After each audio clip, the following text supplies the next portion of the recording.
Hi, I'm Cheryl Kagan, very proud to be the senator for Gaithersburg and Rockville. And I'm delighted to be kibitzing today with Leon Seemann, the executive director of Adventure Theater for the last 4.5 years.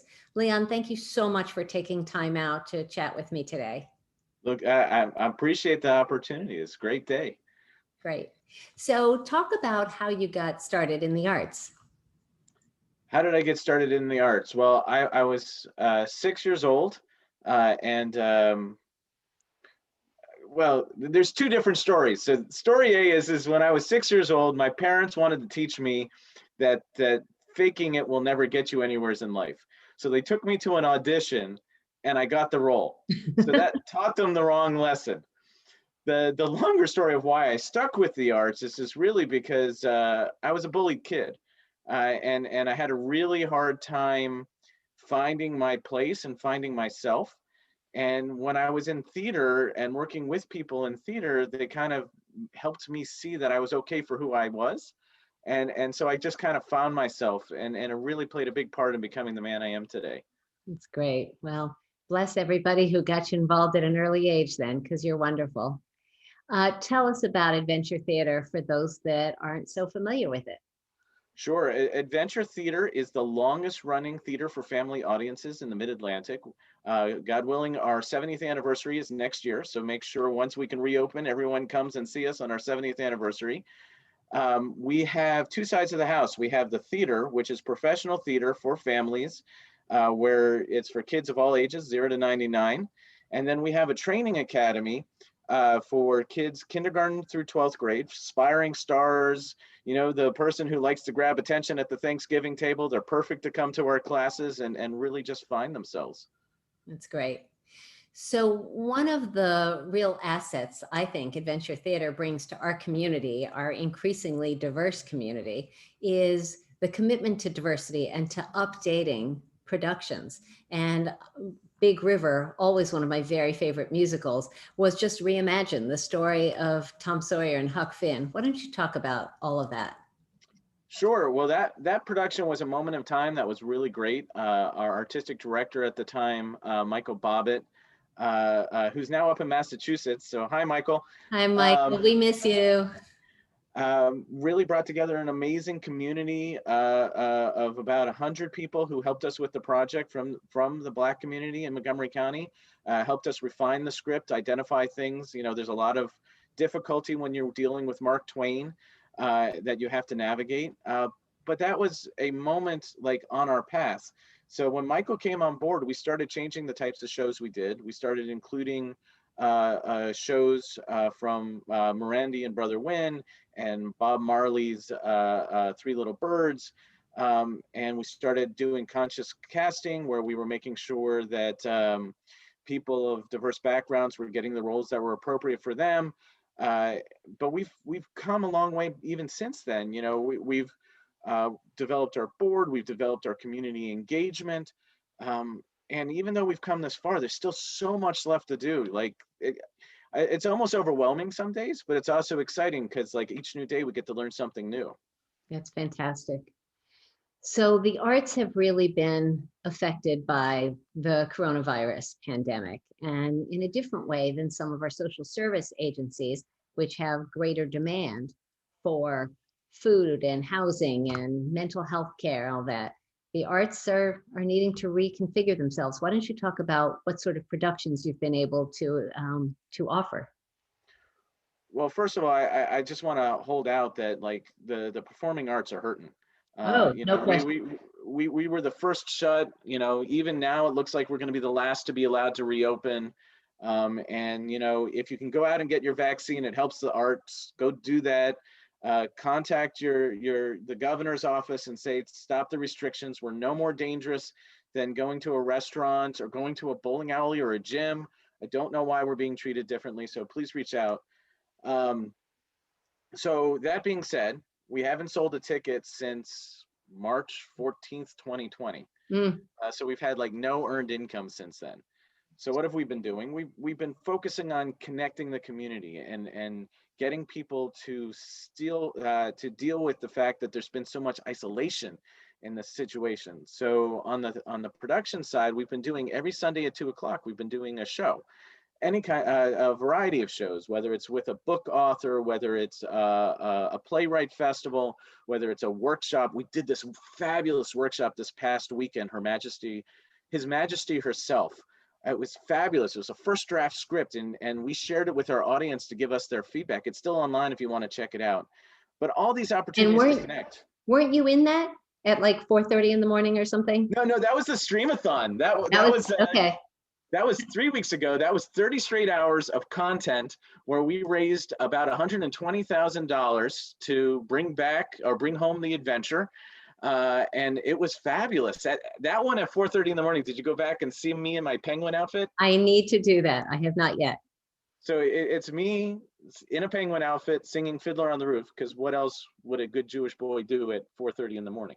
In a penguin outfit. In a penguin outfit. Perfect. Anything, we will do anything to bring joy to your family. Like at Adventure Theater, we will do anything for these kids, and we proved it with this 30 hours. That's fantastic.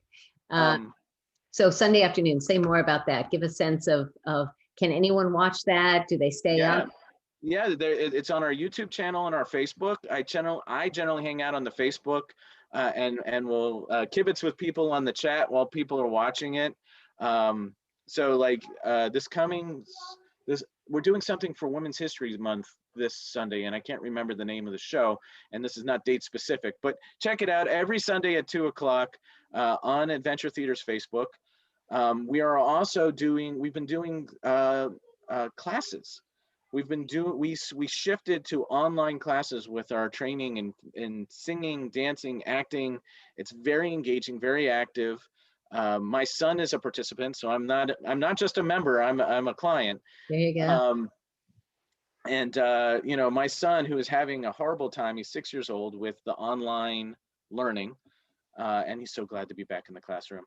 But it was having a hard time with the online learning. He is excited to go to his Adventure Theater class because it's active, it's interactive. He gets to see the other kids in the class, and they talk about stories, and they get to do things, and it's very active. So it's very exciting to see that joy and that connection between the kids. That's great. So just to clarify, when I talked about the challenges of the nonprofits, I am quite aware that the arts and the artists are really suffering.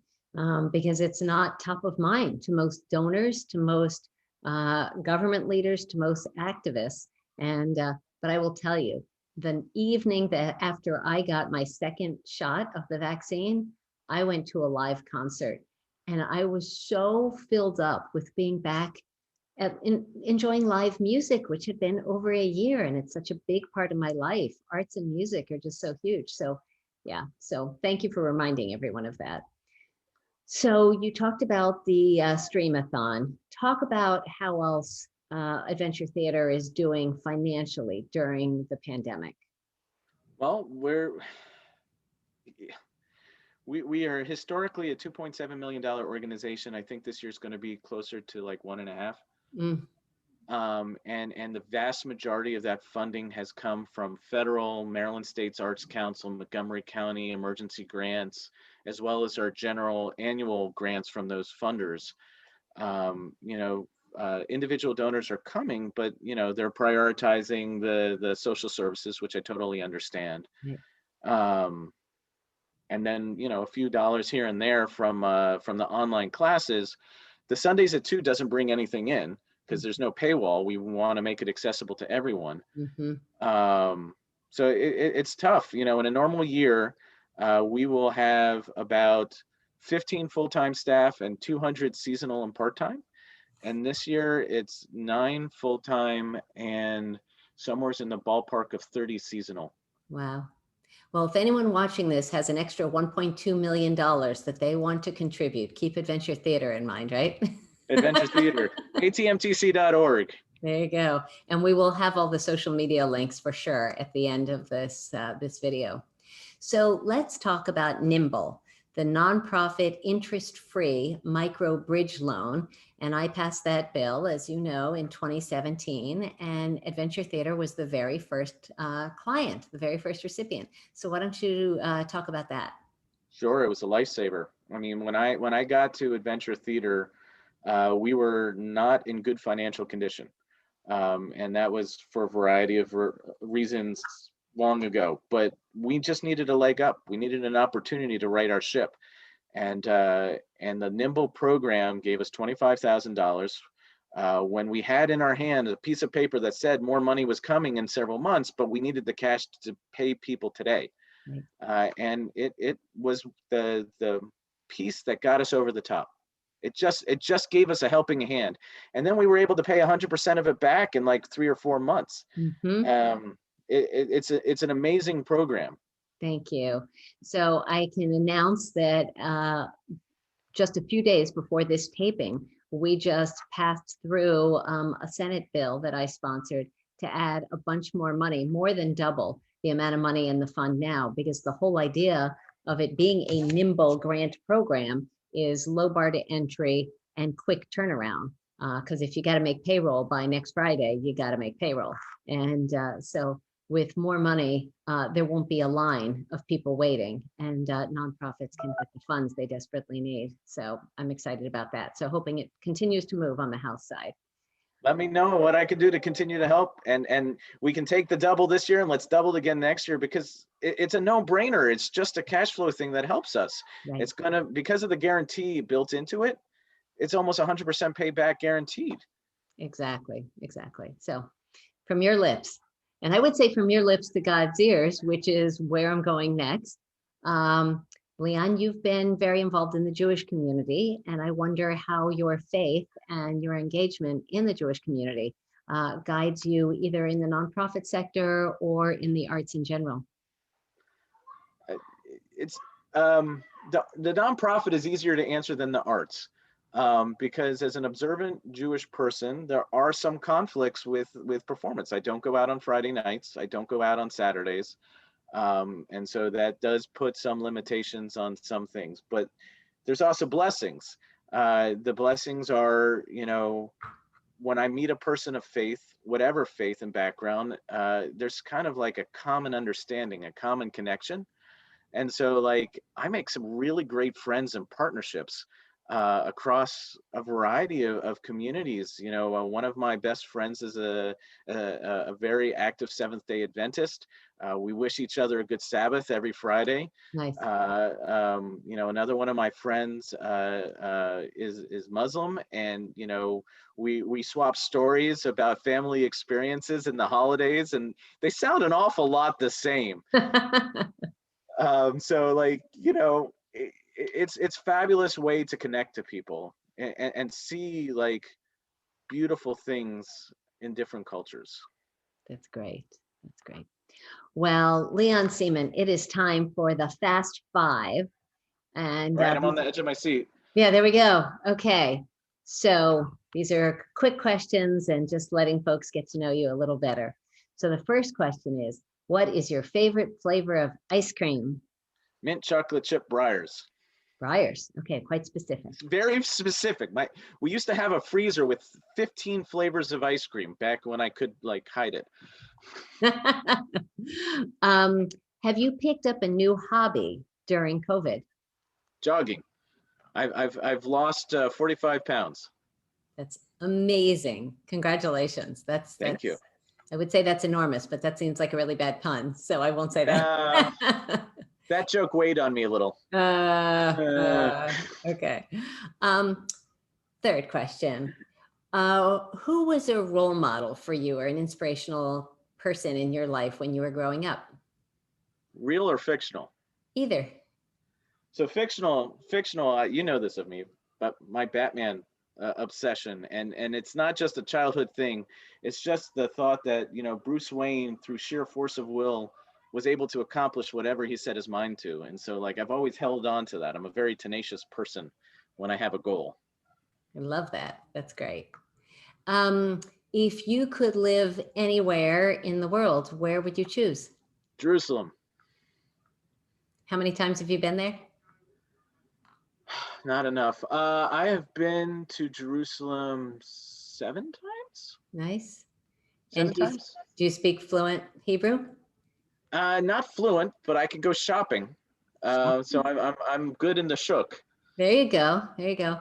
Well, I always say, "Ani lo medaber ivrit," which means I don't speak Hebrew, but it's saying it in Hebrew, and they laugh, and then they try to, communicate with me in English. I like the numbers because I like to negotiate. So Ah, there we I'm go. pretty fluent in numbers. There you go. All right. And the last question, Leon, the one that I ask everybody is, what is your hidden secret superpower? What is something that you're really good at that most folks can't do?